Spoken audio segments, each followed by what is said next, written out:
Have you ever wondered if the heavens weren't some place up in the sky, but maybe a state of mind? Well, that's exactly what we're diving into today. We're going to explore the 18 heavens of the realm of form, but not as a religious map. Think of it more like a blueprint of consciousness itself, tracing the journey from this state of pure, boundless unity, all the way down into the colorful, textured world our senses experience every day. So here's our roadmap for the journey. We're going to start at the very top, at the peak of awareness in what's called the fourth dhyana, a realm of pure oneness.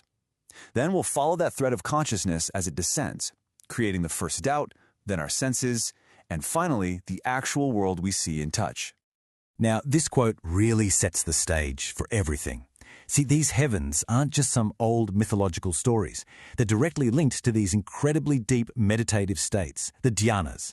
And according to our source material, understanding this cosmic blueprint, well, that's the key to liberation. Okay, let's begin. We're starting at the most profound, most subtle level you can imagine, the fourth dhyana. This is the genesis point, a state of pure, boundless awareness, way before form as we know it even starts to take shape. Try to picture this, a single, unified consciousness. It perceives the entirety of empty space, with absolutely no boundaries, no limits. This is the heaven of infinite space. It's the absolute starting line for our whole journey, a realm of just pure, untapped potential. So the big question is, how do you get form from something that's totally formless? Well, it all kicks off with the tiniest, most subtle impulse, a feeling of self-attachment. It's an emotion with no real object. This one little feeling causes that boundless consciousness, which the text calls the yang spirit, to begin contracting. And this contraction creates a feeling of joy. Not happiness like we think of it, but this deep, profound satisfaction of just existing. But as that contraction continues, its light can't fill the infinite void anymore. And for the very first time, darkness appears at the edges. In this table here, it just lays out that process perfectly. You can see the fourth dhyana is basically split into two phases. In those upper 5 heavens, the yang spirit is contracting, sure, but its light still fills all of space. Then, as it descends into the lower 4 heavens, that contraction gets more intense. The light starts to weaken, and darkness begins to creep in. Now this new element of darkness, it sparks something huge. As we enter the third dhyana, this darkness triggers the very first form of suffering. And believe it or not, this one event is what sets the entire universe in motion. So, what do you think it is? What's the first form of suffering? The source is really specific about this. It's not fear, it's not anger, it's not sadness. No, it's something way more fundamental, and it might actually surprise you. It's doubt. Yeah? Doubt. Imagine you are that sphere of light, and you're suddenly aware of a darkness you can't see into. This gives rise to this subtle, pre-verbal curiosity, like a silent, what's out there? And that simple, unspoken question becomes the engine for the next whole stage of creation. And check this out. This slide shows the incredible chain reaction that doubt kicks off. That initial curiosity creates this inward pull, a point of density right at the center of the yang spirit, and it starts to rotate. Then, as that doubt gets stronger, turning into uneasiness and then full-on agitation, that inward pull gets more and more powerful, contracting the spirit even further as it moves down through the heavens of the third dhyana. Okay, this brings us to a huge turning point. In the second dhyana, consciousness is agitated by the darkness. It's driven by this need to understand what's out there, and it finally decides to stop wondering and start exploring. Its attention turns outward for the very first time. The source actually calls this outward turn attention. It's this simple but incredibly profound act of choosing a direction in the darkness to go investigate. And this one act, this single choice, is the very birth of our first sense, sight.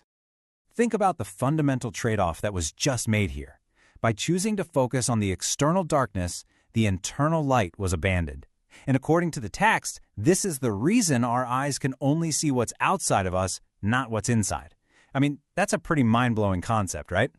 And that first choice just triggers a total domino effect. The desire to see creates an external light source, then the spirit rockets toward it at the speed of light, and this insane movement creates intense internal friction, which gives rise to the sense of warmth and cold. Finally, as that spirit collides with gases out in the void, it creates vibrations, and those vibrations become the sense of hearing. And just like that, boom, The upper senses are born. All right, we've arrived at the final stage of our journey outward, the first dhyana. This is where consciousness and the universe around it goes from this gaseous state into the liquid and solid forms that make up our tangible physical world. So, as everything gets denser, the final senses pop into existence. The spirit becomes liquid, and as it bumps into other liquid forms, the sense of touch is born. Then, as solid objects form, the gas exchange happening around them gives us the sense of smell. And finally, an attachment to a smell leads to the act of eating, which creates taste. And there you have it. The sensory world is now complete. So we've just mapped this incredible journey from boundless awareness all the way down into a world of form. But the really cool part is, now we can flip the map over. Understanding how we got here gives us a clear guide for our own inner journey, all the way back to that original state of pure awareness. Now this slide has a key insight for anyone who meditates. Notice the huge difference here.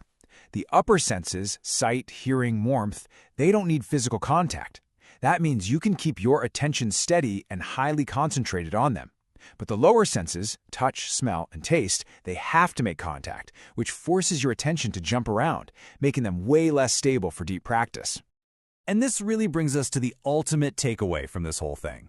Everything we perceive, every single sight, sound, and sensation, it all originates from that one initial act of turning our consciousness outward.